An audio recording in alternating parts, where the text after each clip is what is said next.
Hey guys, welcome to the channel. What I'm going to show you today is actually the current configuration that I'm using now for shooting YouTube videos. As I grow as a filmographer, as I grow as a YouTuber, it's constantly changing. So this is my current setup. I do use my phone a lot to record video, essentially because it shoots in 4K. It shoots in 1080. It has capable zoom. It handles pretty much every need that I need right now. Unless you're looking at like some outside the car shots, I use my phone for everything. It's just a lot easier to edit. When I film with my drone, the video can be uploaded right to my phone. It's very easy and easy to work with. Most modern phones, whether you're talking Samsung Galaxies or iPhones, all shoot in 4K now, so they're really good phones to use for video. A lot of people have needs outside of the phone's capabilities where you might want to pick up a camera or at least a microphone, and what I did is tailored my filmmaking to my phone. So I went ahead and purchased the DJI Osmo Mobile 2. That's what I use for a lot of my videos to keep the stabilization. I also purchased this L bracket here. This L bracket attaches to the bottom of the Osmo Mobile 2. And then I also have a light that gets mounted onto here. You'll see that in a future video. I have an external microphone made by Boya, and I'll include all the links to this equipment down below. And then I also picked up this Ulanzi Tripod.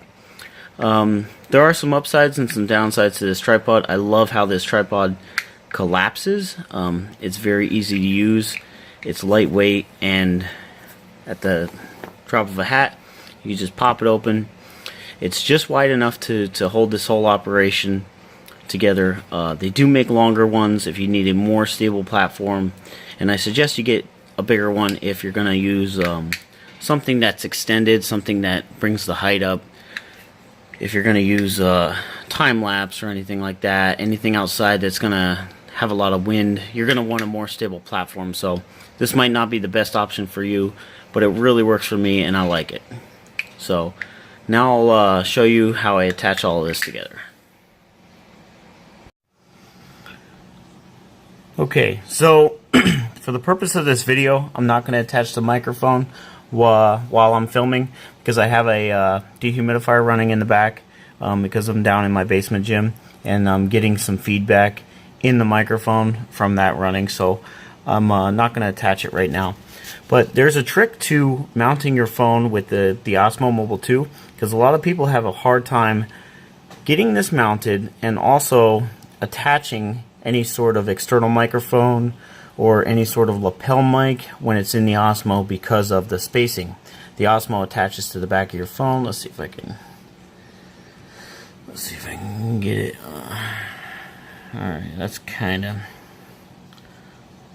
good right there. So the Osmo Mobile 2 attaches to the back of your phone, and right where it attaches is the input for most people's external mics or headphone jack. So what you have to do is what I have here. You can see how the mount for this phone has like a small gap there and a large gap there. When you mount it off center like that, it gives you just enough space to stick this plug into the headphone jack. There we go. Recording audio through there. Okay. So it gives it just enough space to plug it into the headphone jack without adding any sort of external weight or counterbalance to this Osmo. The Osmo is strong enough to self-adjust for the offset for this phone, because it's still level this way. It just wouldn't be level this way. So the phone will tilt like this. That's it. You don't need to add a counterweight. You don't need to tape quarters on the end like I've seen some people do. The Osmo Mobile 2 will hold this as long as you mount it off center, and you can still film perfect videos with great audio without having to sacrifice jerry-rigging something on the end of your Osmo. Alright, so there you have it, guys. That's my current configuration. I film most of the videos that I film now in this configuration. Like I said, unless I'm filming on the outside of the car, and I need some mobile shots like that. So this pretty much works for 99% of what I do.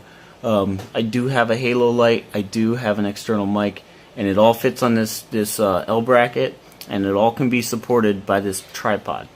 So I'm going to put some links in the description below for this stuff, where you can find it, where you can buy it. And I also want to give a shout out to Old Guy Garage. I met him in my comment section. He commented on one of my videos. Brand new YouTuber. We're going back and forth about tips and tricks for starting a YouTube channel. So I want you guys to support him. Make sure you go over to Old Guy Garage on YouTube and check his stuff out. We're going to constantly monitor his videos, and we're going to encourage him to grow as a channel. He's got an awesome car channel, so I want you guys to support him. And for the 570 experience, I'm out. See you next time.